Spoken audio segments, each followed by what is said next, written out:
My name is Adebayo Adesega, and I'm here to inspire you to be who you are meant to be.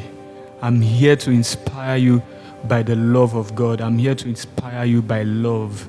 And the theme of our discourse and all the subsequent episodes that we'll be having is based on inspiration by love. And I believe so strongly that love is the reason why we are here. God created us. We were created because of love and for love. I read a book where someone said by Deepak Chopra. The name of the book was How to Know God by Deepak Chopra.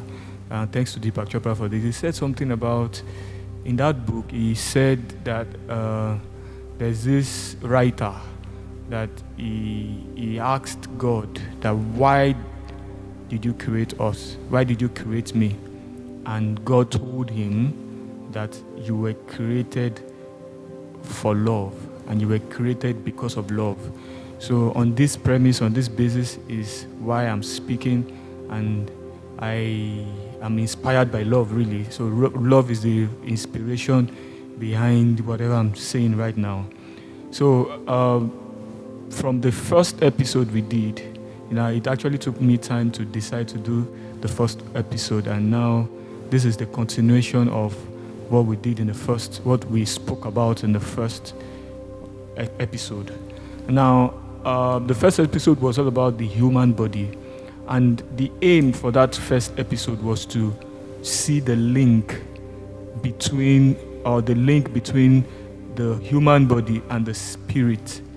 Now, the human body and our emotions, how our human body relates to the spirit world, you understand? And now I spoke about some points and how that we need to, what understanding is. I talked about Miles Monroe, like he said, Miles Monroe of blessed memory is dead now, and he talked about the 7 levels of understanding. He said 6 actually. I wrote it down, and it was 6 he mentioned, but in my meditation I found out that it's more than 6, it's 7 for me. That's for me. I had to add 1 to it, and we spoke about the identification, the feeling, identifying truth, feeling the truth, doing the truth, loving the truth, speaking the truth, seeing the truth, and knowing the truth, and or embodying the truth. So, and that is when you can say that you understand a truth. So now, there's something I just want us to talk about right now. I want to talk about some concepts that I have been able to see and experience over the years, and about the human body. So, I want to paint a picture about an organization. In the previous episode, I talked about the fact that the body is a compartment, is a combination and a system. Okay, yeah, that's the right word, the system, and that's what I've been looking for. So the body is a system in which different parts, they relate with each other. And what are the parts? Now, there are elements, when we are talking about a system, we are going to talk about elements, we are talking about the functions, and we have to talk about the relationship between all the elements and how they relate together, Yes. So we are going to be looking at that perspective, Everything, the truth is everything is a system. The countries that we live in, that we exist in, the world is a system. Whatever you can think about is a system. The camera is a system. Whatever, just think about it. Everything works in systematic ways, you understand? So now, one of the things I discovered is that from experience, once the system and once the elements are not in agreement, once the elements and the parts are not in agreement, there will definitely be chaos. So today I'm going to be talking about integration.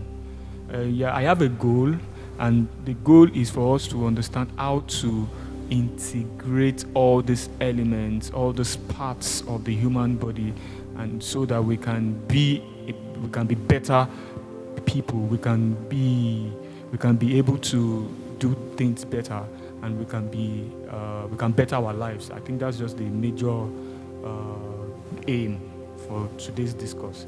It's going to be a very long discourse, but it's going to be in episodes. It's going to be in different forms. I'll be coming in different topics. So today I'm going to be tilting towards integration, but this integration thing is going to be very wide. It's going to be very, very wide. We are going to be dealing with some things, some tools, and some ways by which we can integrate ourselves. One way I am very, very sure of, and I've been practicing for a very long time now, is meditation. But I'm going to be talking about meditation later. But today I'm just going to be speaking about how this system, the human body, and the human body works, the system of the human body, how it works. Now, I want to paint a picture of, okay, the body can be broken down into cells. Now, the combination of cells gives the tissues. The combination of tissues gives the organs. And the combination of the organs give the system. And the combination of the system gives the human body. So the human body is not just that, it's not one thing, it's a combination of different parts and elements and, relating together. It's a set of elements, a set. I remember in secondary school we were taught something called set theory, I think it's set theory or something. There's something called the Venn diagram, and in the Venn diagram we have different sets. We can have like 3 or 4 sets, and we combine it together, and we look at the relationship between all the sets. So I think we should have that kind of perspective of how the human body works. So they work hand in hand. If one set is not functioning right, it can affect the other set. So it means that the functioning of all the sets determines the functioning of the human body. So if the circulatory system has issues, like it's not functioning well, then it can affect the nervous system. Sometimes it can actually affect the excretory system, So all these systems are working hand in hand to collaborate so that the human body can function properly. And once there is chaos in the human body, then that leads to sickness, that leads to diseases, and as a result, eventually leads to death. So, and that also brings me into what we call the chaos theory. Chaos theory is a topic. It's a course of study on its own, and I don't want to delve deeply into that. But we are going to be looking at it from perspective of the Bible.